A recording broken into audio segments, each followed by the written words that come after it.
Kati omusajja, as in, can a man heal from sexual traumas? Oba ngebyo, oba shame, anything?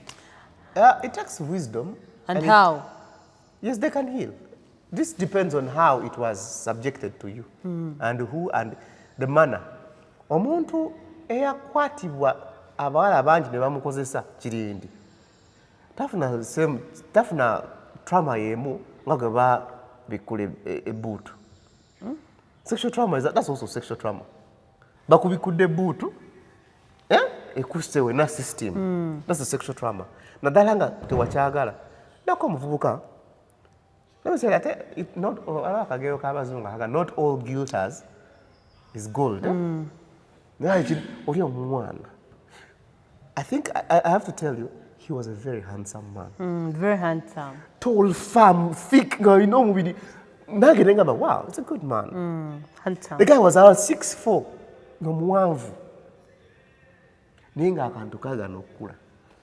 Bambi. Ate nga yali amaze n'okuwasa. Kye bagamba omulungi tabula ku kamogo. Yali amaze n'okuwasa. Byafiira ku mukolo eyo.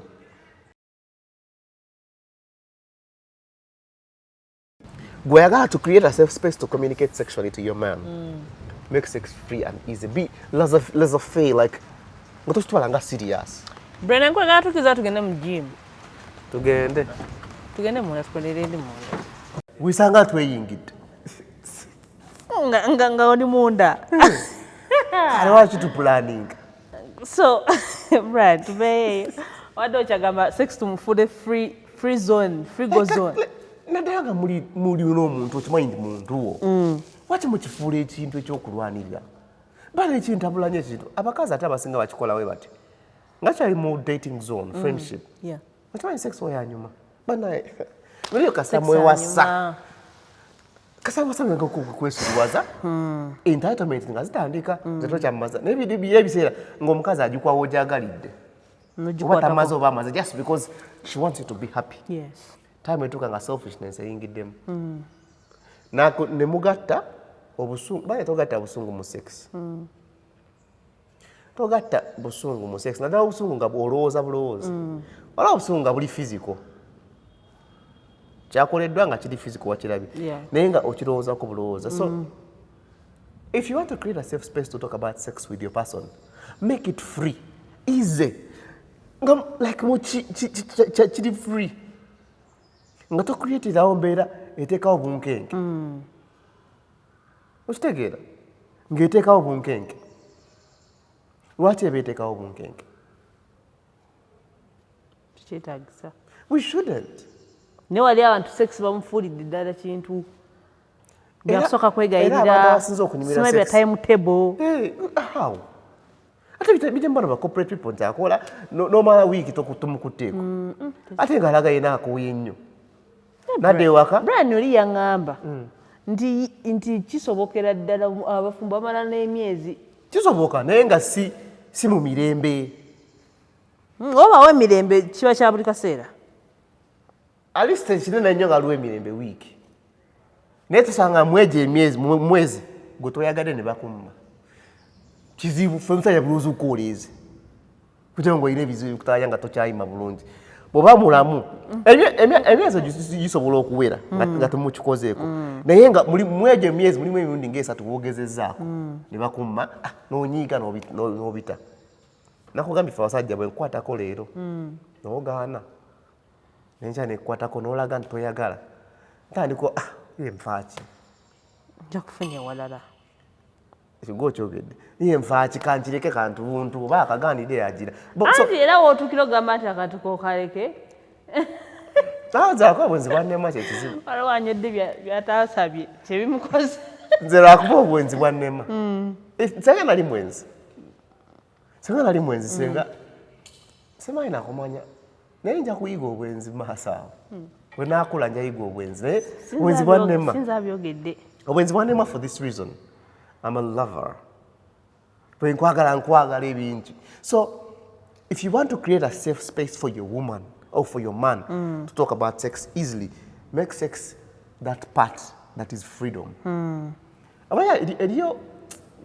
are wired in such a way that the playful you are as a person the easier they connect with you.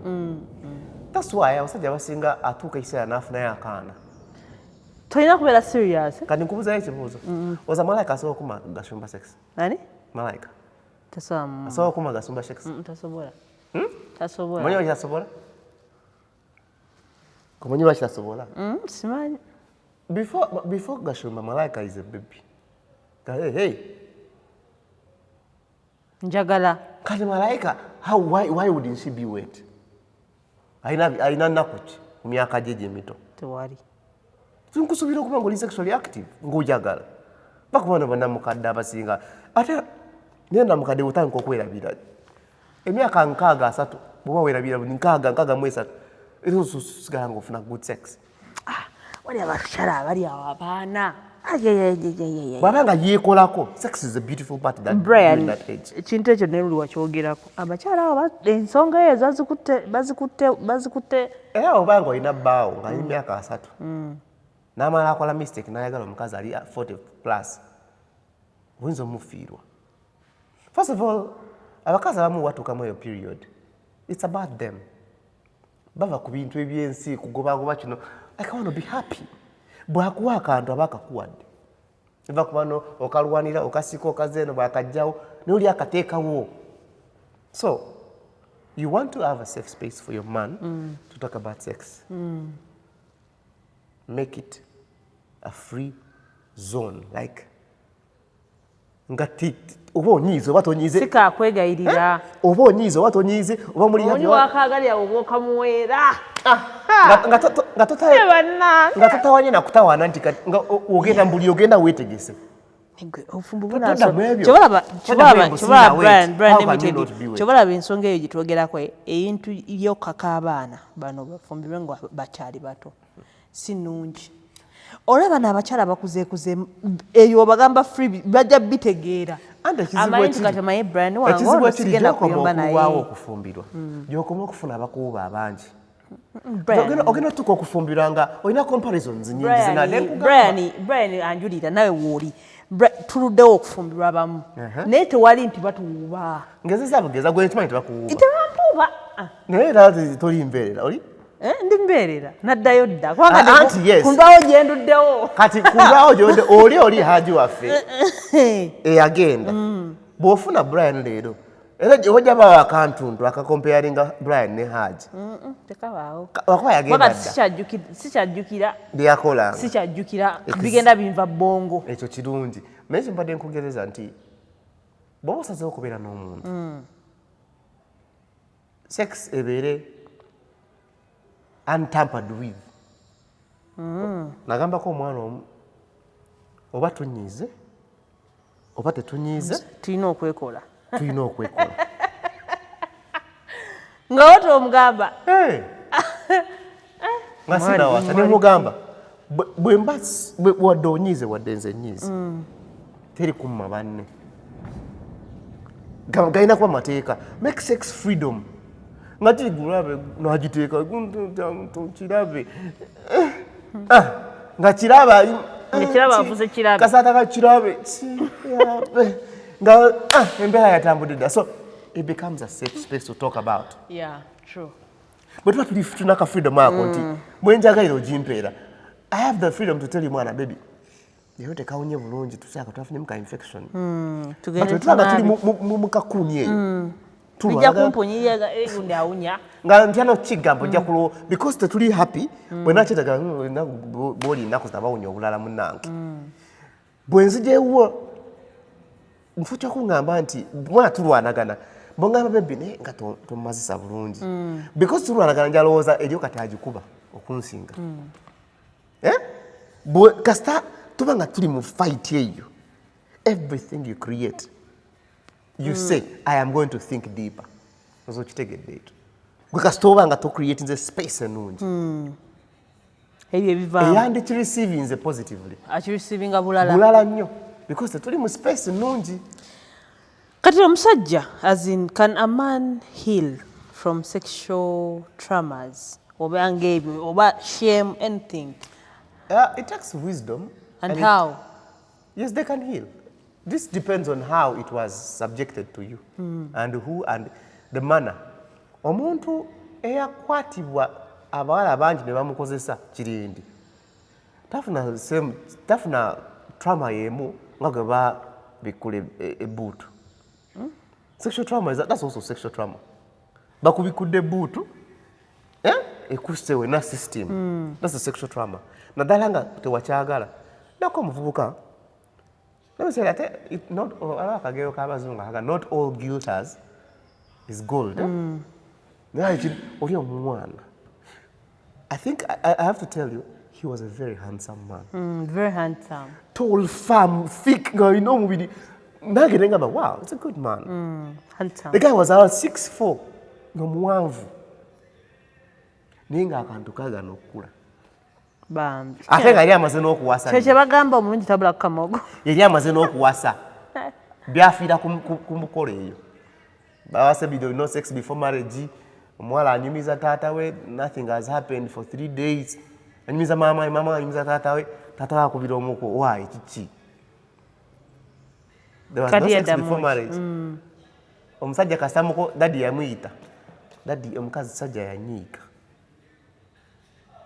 Ne bamuleeta ewange. Again, give me a story when he was 10. Omuyayi yamubikula emabega. So he was traumatized in the sense, natanga okubanga ne wano wafa tayimuka. So sexual traumas. Yawona. Aina ne baby cat. Twatetenkanya. Nekakyukakyukamu. Nekagejja. But it's process. It's process. And determination n'okusalawo okwekolako. Okitegeera. And therapy sessions okutandika okukkiri. So a man can heal from sexual traumas based on how he has dealt with. Kati nze I've had my own sexual traumas. Ng'omuntu, I've overcome them. Every sexual trauma, some of them are like addictions. Yeah. Ninako omuvubuka yajja omanye yalina problems ze bamukozesanga. Kati lumu yali muto around 23. So when he was 22 yafuna ekikazi ekikadde.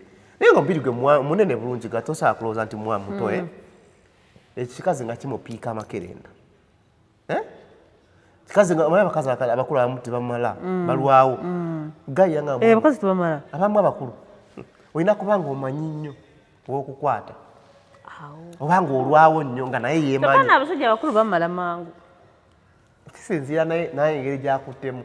Omwana yanga omukazi yamupiika nga amakerenda. Natuuka nga asumagira naye nga omukazi amuliko amukuuta. Naye akantu ne katandika okumyuka kuno. Bwe yamala omupiika amakerenda n'atandika omusiiga numbing cream. Ate kati omuntu akupiika amakerenda w'omala nga kakendera. Numbing cream tomala tekakendeera. Kati kakamyuse. Gayi n'abeera traumatize omutwe gutandika okulwala. Omutwe gwa gundi. Kubanga gutaddeko numbing cream for so long. Naye omukazi nga amukuuta. Ng'omukazi yabeera ku ndogoyi.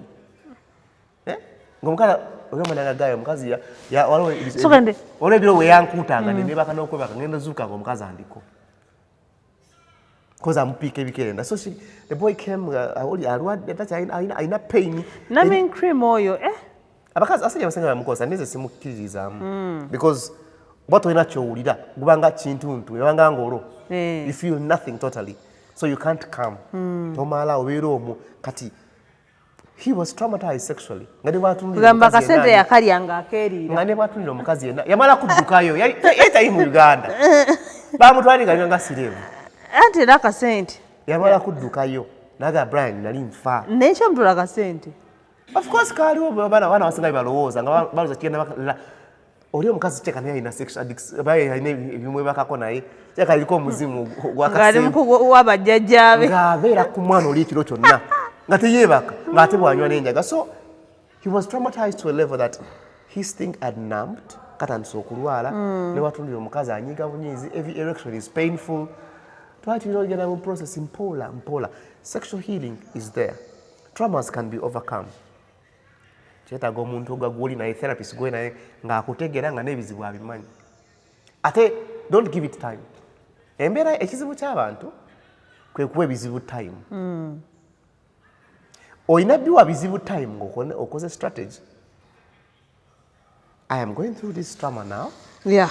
By December I must be out of this. Notekawo kiki ngenda okukola to be out of that. kati weteka ku pressure ebikulema.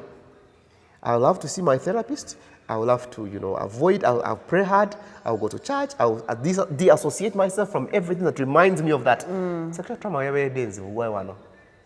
Ina omwana yayagalanga nnyo omusaayi. Mama wakibayita sexually transmitted demons. Oli omwala yenga buli waba amala ayagala kulaba ku musaayi. Either yesuna oba kuluma. Lumi yangambako nja kuluma. Ono ex gwenjogerako. Nja kuluma. Time yatuuka n'etandika okulowooza nti omusaayi guli nnomo. Nga abeera mu period ayagala gubeeraawo ng'agulabako. It turns her on. Kati nkubuulira kino atandika okulaba nga kiri nnomo nga nange ndansi ogwagala. Okulaba nga asudde amagiraasi eri. Bryan. Asula amagiraasi eri agalinnyamu. Her trauma was funny. In that for her, every time she had broken glasses, ng'ayima. Paka wena mubuuza nga ngamba, hey, what exactly happened to you? Yakiyeta batagamba, I experienced a lot of rape, but most of these rapes, they were after fights and break-ins into my house. Daddy, stepfather, yarwananga ne mama we ne bekuba amagiraasi n'ajingira n'amuraping. Kati the sex she had was after these broken glasses. Okugusa omwana oli omuteeka mu line. Yaddayo Bungereza ne tweta naye. Naye kati yagenda bazunga ebintu To get her out of that zone, it was time. Natuuka esaana nange nkobeera adopted into it. Olwasooka era anywamu kabbi yake. Nalowooza nti ecupa egudde by mistake. Olwangana okulaba nga yagikuta agikasuse ku ki. Ngamba, Is this normal? I like the sound of broken glass. So sexual healing for men, if it has not affected you physically, kati ngoli akantu kamyuka, ne katanga okuba painful, ne kabeera ruptured. It's hard to overcome it. Buli wakati nga tekakola, you get odda mabega. Omanyi waliwo trauma nga teyakulekaako physical damage. Nga yasigala only in the mental space. Bwe yakulekako physical damage buli wokitunulako you relapse oddayo mabega. Kati buli yatuuka ekiseera nga buli waayima is painful, buli walega is painful, waliwo kakenda ke bali bamuwadde okumira mbu akamire alekeraawo okuyima to numb that feeling. N'atuuka n'ekiseera nga takyayimira ddala. But that could not kuyima helped him heal in that process when there was treatment. So sexual traumas can be overcome, and most men overcome them if it did not leave any physical damage.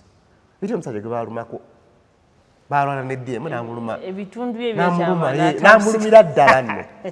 Kati that trauma he cannot get over it because there's a physical mark on it. So abantu bangi babonaabona era esi bw'obeera mu physical space zange zendimu abantu bajja n'ebizibu n'ogamba oh my god nadde ndowooza ate nze asinga. But people have issues. So they can only heal with a plan. Ng'otaddewo plan gye ngenda okukozesa and consistently. But it takes time. It takes time. Wanga kino kibeera kikulu kyova nkugambye teweewabudde. Okujjako nga buno buli eri kati abaana have been masturbating for so long now I cannot. Stokinze abo n'abadde betugamba abeetaaga okweyambulula mu luzungu kye bayita detox. Uno wano detox kitegeeza ki? Abasinga obungi tokyebaka bulungi owebaka n'ogugumuka out of the blue. Waliwo ekikugumuka meaning mu mubiri gwo waliwo ebintu ebigenda mu maaso ng'ebiwuka birya bizanya gwe oyagala kwebaka. Ekyokubiri abamu ku mwe skins olanga skin yaffe etandise okukwata ebintu nga obuntu obuli thick with the pimples, you need to detox n'okulwala. Abamu ku mwe leero olwadde typhoid, oluddako malaria, oluddako ekintu ekikuluma mu lubuto, oluddako ekikuluma ku mugongo mu lubuto. Byonna these are impurities that are in our bodies or toxins kyewaniise obukyafu obuli mu mubiri gwaffe nga ebiwuka betulira mu miyembe, mu ova, mu bintu ebiri live ne chemicals bakozesa okufuna ki ebyo ebintu. So bijja ku affectinga olwala omutwe olwala tobitegeera soko odetoxing nga tonafuna ddagala lyonna, tonafuna antibiotics.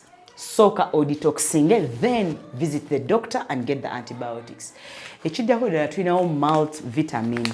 Ono detox mulungi kunywa ku makya nga wakazuukuka, kubanga omubiri gwo gubadde guli mu kuabsorvinga, gukola byonna ekiro kyonna, meaning ezo zonna activities zibadde zigenda maaso zibadde zifulumya ekituta by product nga bw'ogamba ekibi bajjamu ebirungi ne biyingira mu mubiri, ebibi ne bisigala mu mubiri. Kati mu kumakya w'olina okufulumiza ebyo ebibi n'obiteeka mu ttooyi. Kye bagamba in the morning is the best time to detox so that you can empty the dustbins of the body, the lymphatic system of the body. You wash it in the morning.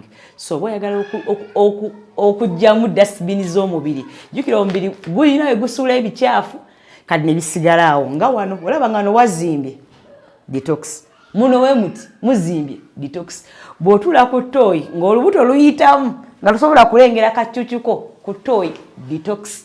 Bw'oba mukyala n'oyimirira nga makati tosobola kuyisaamu ki light n'olengera between your legs, detox. Abantu abali awo abasinga ntambuddeko kati ni kuva wano paka wali nitandika okukoowerera, detox. Or now I have a weak erection. Also work at time nga tulina program. Yes.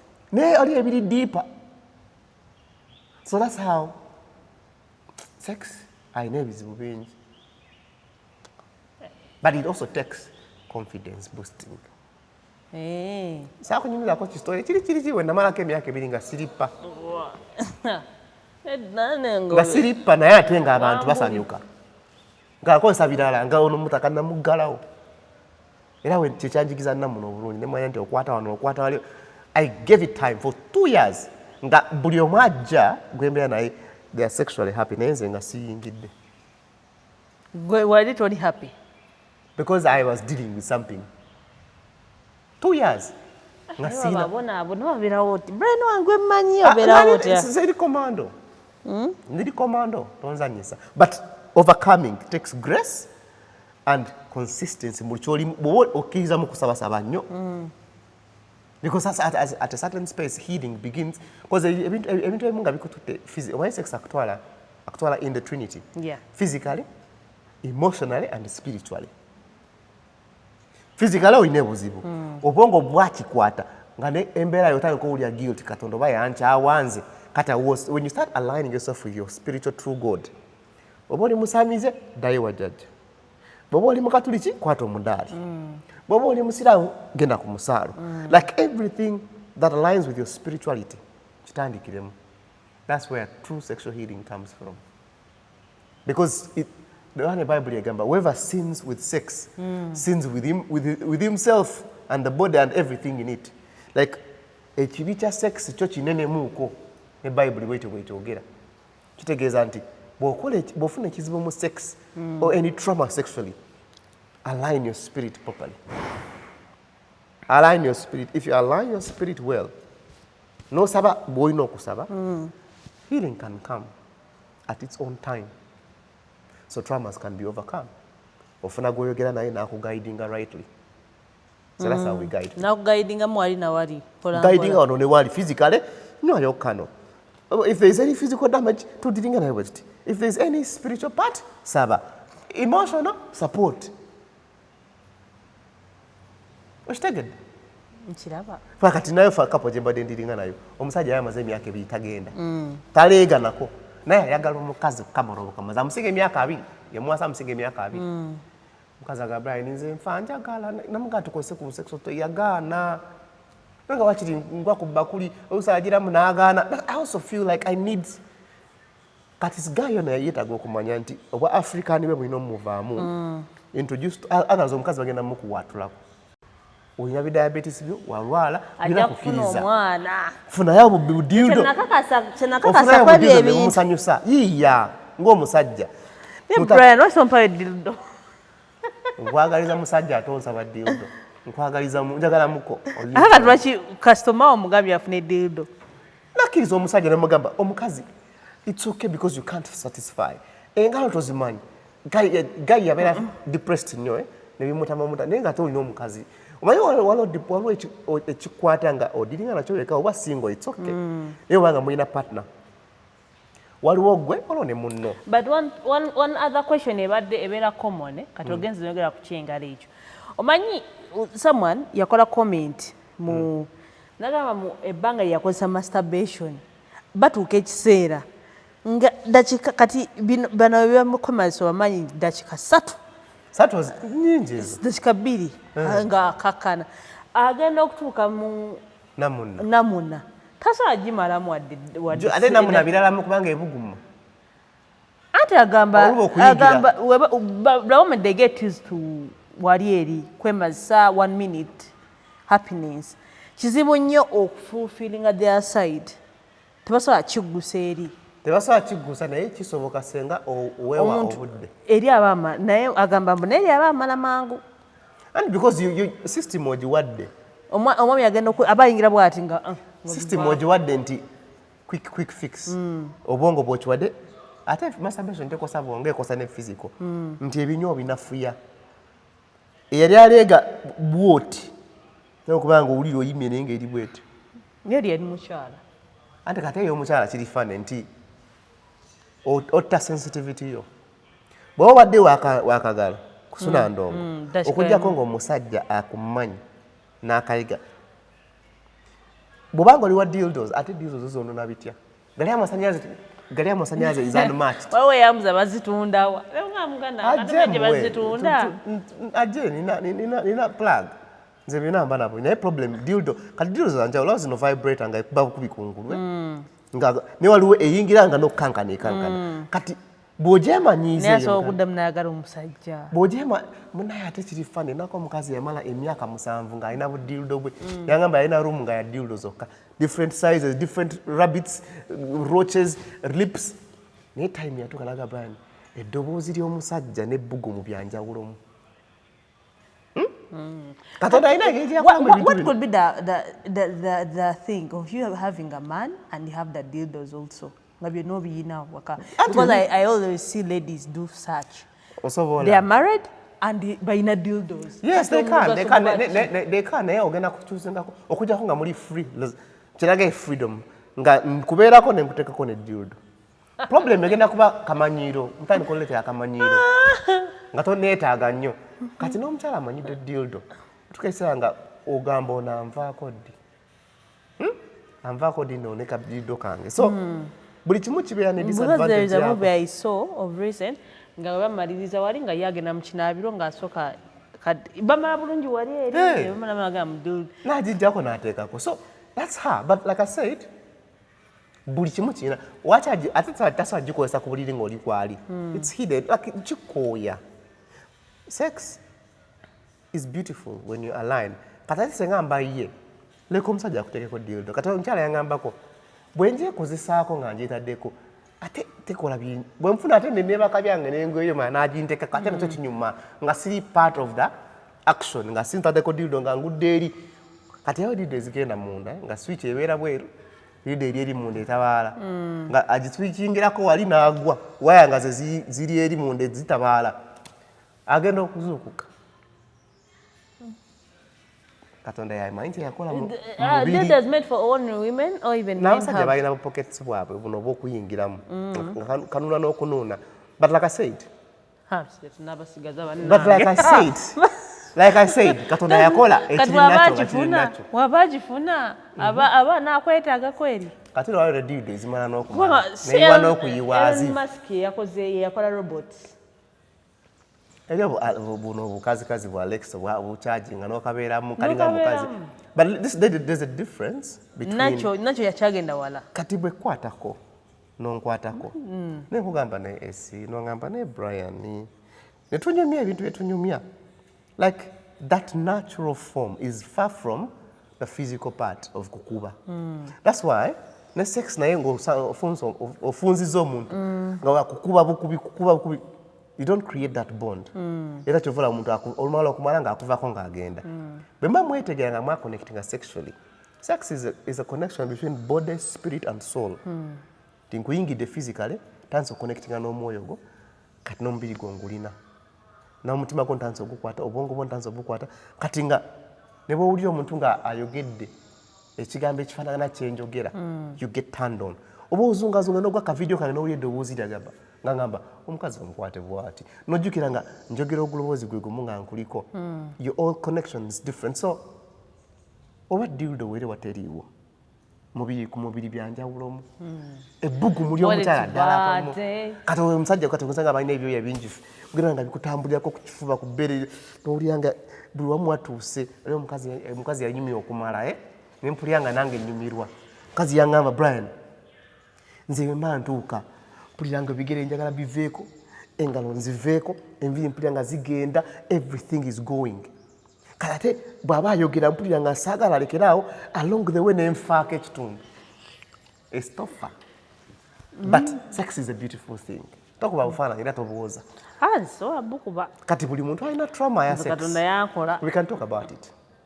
just find someone to talk about it so bakunoonye batunoonye tubaayo nze mbaayo yongera bagamba ebintu tulina mu nze kyenzudde buli kizibu kya sex kirina solution bw'oba toyimirira nga wafa eri abantu nga bali clinically confirmed nti toliddamu kuyima tekitegeeza nti ate va ku sex olina omukyala ewaka yiga engeri gy'omumazisaamu Nako omusajja yali yafa naye ng'asasula abaana n'abatunuulira butunuulizi nga beemazisa.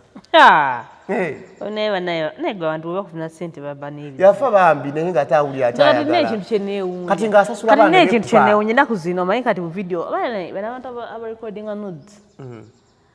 Juga tubadde tukyali ku by'abasajja opposite sex kati batandise n'obbita. Ebyasi. Oli ne bata bu videos ne butambula. Kati mimi have you ever recorded yourself Edda ngantali. Why do people? Fun. Naye ate byasigala ku nze nze. Naye sijja kutuukawo. Ate nga tukwata wali wokka. Era olaba nga kaze. Akakawo kalifuluma oli ya recording asimanyi. Kati ate naye nze I do the thing nga camera edwali basi kitegeera ndabanga wali omuntu owokusatu. I can't either. I'm wired differently. Naye? Fun. Bw'ofuna omusajja n'akusaba nudes omuweereza. Sisobola. Ate video calling. I'm telling you nga nkugambira wano. Yasembayo binsaba tetwaddamu kwogera.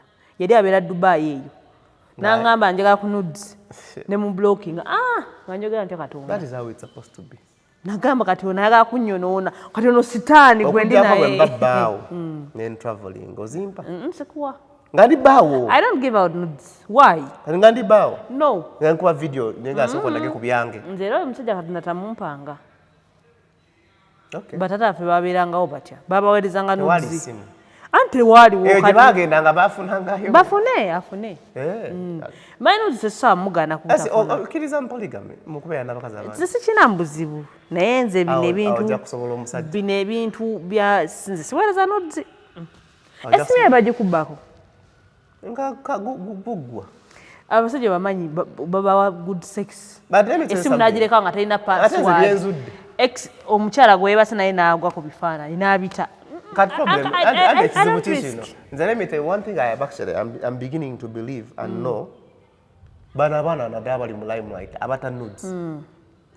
Tebatusirwalirako nti babbye essimu yange. 30% of them baba tebababyeko ssimu. Babadde intentional. Bulungi nnyo baga trendinga. Abamu si bonna eriyo boolaba nga bambi yali bamutawaanya obulamu bwe. Naye eriyo boolaba nga byali intentional. Okimanyi abaana beetunda abo kati ng'afunye ba customer. N'amuweereza. Kati customer nagamba mpeera yakafaananyi. Omwanga serebu n'ata n'afuna ba customer.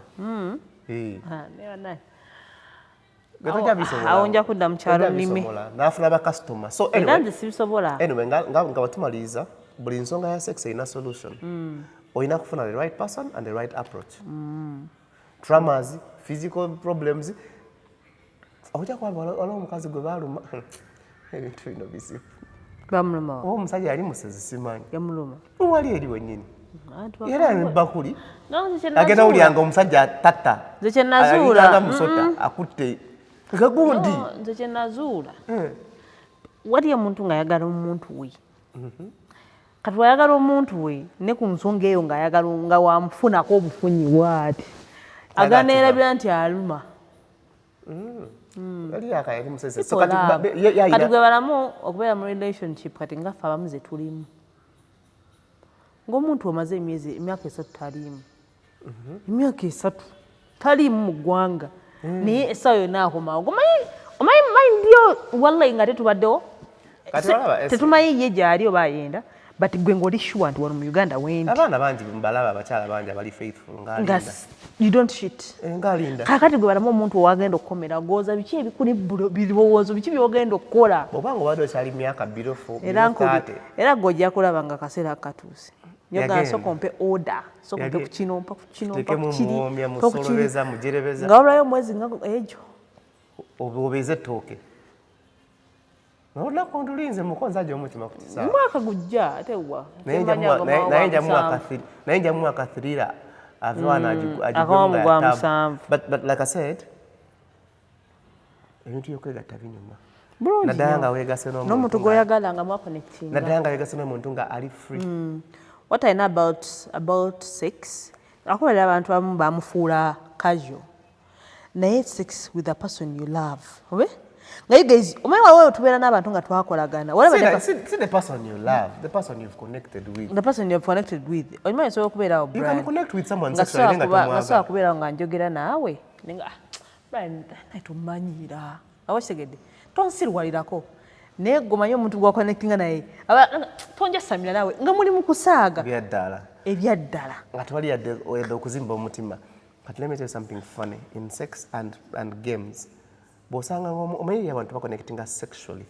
The sexual energy is synced. Ninga bambi tamwagala. Nga out of sex, awuli atayagana kubeera naye. Abantu tubabeera nabo. Omusajja yanga bakokyali wange mwana n'ekikazi kimpomera.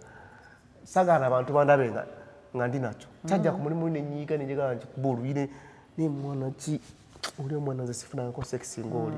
Naye bw'oba tusanga physically ega Bryan oli omukazi simwagala ne kasantuka mbuliba pata kaba kalalamu funayo omuntu bwatyo nga sexually mwa connecting kata testani bw'abakola obulungi bakatonda ne mu connecting solology ne wano that's an unbreakable bond. But I'll tell everyone who is married out there, make sex a free thing. Tuwerumya wala no yakwendako omusajja w'ebbali bona bayo wanakuleka otagenda kutwala Bosimanyi 90% of abasiguze tewatwala abakazi bebasigudde mu maka. Ate kandi naye banakusigula. Banakusigulayo. 90% of omusajja yeebaka n'omukazi omufumbo. Only 10% can continue nga bamaze okufa. Only 10%. Basajja bangi kasankimanyi nti ono mukyala mufumbo ne mukwana nakkiza ne tubeerawo kizibu nnyo okumwesiga. Era neewuunya nnyo abantu nga weesiga omuntu nga naye okimanyi okiitinga naye kupata nawe. Kati gwe madamu alina ebbaawo mpukyo fixing ebintu osazeewo ofuna abasajja bala mute ogendere ddala. Manyi biswasa nnyo nga bakwatidde mu bwenzi. Mute mugaye mwaye kitute. Naye ogamba nti kansigalawo nga bwe nnyenda ate omwemanyi ekizibu ky'obwenzi okimanyi toyenda ku muntu omu bw'ova ewaka nga sex agaanye n'ofuna ow'ebbali nti kanoonye atuuka esaa n'akutama n'onoonya n'omulala. Era buli mukazi gwe mmanyi eyangamba Bryan banga yetankola bunyine mmuleka ya ending up nga afunye the worst part naye saa nga ali mu basajja basatu nga byonna bye bibu waliwo ka vibe nga akukwana mutuuke naye akola biri byennyini ebikyamu n'otabeera satisfied. Sexual satisfaction for women, it begins with you to understand your body, then you can communicate to the other person. Bw'oba tomanyi mubiri gwe esi ne bwe nzija nga mmanyi bye nkola at one point ogenda tuuka ekiseera nga bikuzibuwalira. So love each other. Come ondabe koma mboga waliwo ofisi yange bulungi nnyo waliwo ki follow me kawomesa kijanjalo Ebony mfukira nakulukuta buli mukyala alina okwekolako namunayo gyolaba eringanga dduuka nti kasitama wajana jambi ajjamu zaawo kate nigiteeke otekawo receptionist okimanyi sexy ebintu byamaka byafuuka nga bakasitoma omwami abakasitoma ate nga gwe seera What we customer care, customer service, abaguzi bagenda. So katwalwako ka Ebony, omunywako balances hormones, nakuwa ku mazzi libido, follow me n'alijerebeza n'awomesa. Bichama. Yalega sunna. Olyange tujja bweti sunna. Ideally, sex wakwekolako. What a man? Men now kathirira, kakolerawo. Naye obanga oli omuswa gwale mala, like masturbation ak weekends. Have entangle, the panther, the gel, massaging ako bwoti. Nga bwonywako omuswa gwerega. I don't know biseera munange. Biseera prices zange ziri very friendly. Yeah. One thing I've realized, nze kati nkolera abantu. Nze wenkuwa ekintu ekitakukolera tusigala ku mulamwa. I'm here to help you because abantu abasinga balina mental babalimbye. Teri muntu agenda kuwa sex product. Mboginywa omulundi gumu forever oterere. Ompigiranga motoka. It's like a car. Teri mafuta kugenda kunywa. Ogenge na mala emyaka 6 nga sinywa mafuta. The more you move, the fuel consumption. Ekyuma bw'okikozesa wetaaga replenishment. So omuntu akulima wagenda kuwa akantu kamu sajanga ngenda nywa tampeke emunterere. That's a lie. The time you've struggled with something, it's going to be the time it's going to take you to overcome it. Yeah. Bagala nnyo. So numbers of brands ziri awo.